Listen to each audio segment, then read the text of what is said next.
Eş doyum yaşanmış olabilir aramızda.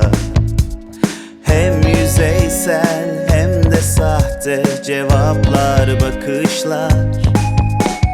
Ne kadar da belli sonu bu oyununu. Uzatmanın anlamı yok, kesip atıyorum. Geriye dönüyorum, dünyamı kuruyorum. Rüzgar gibi esip kendimi buluyorum. İçinden çıkıyorum, yeniden doğuyorum.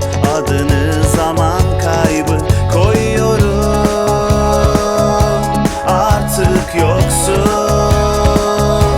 varsın olsun, unutulursun.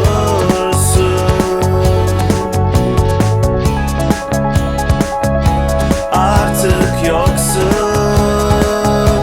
varsın olsun, unutulursun.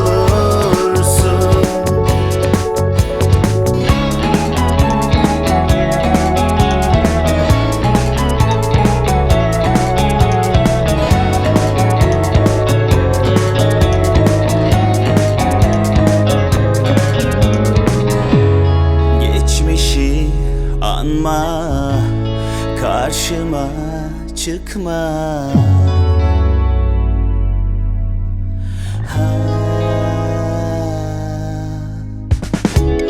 Ardına bakma, suçlu sensin.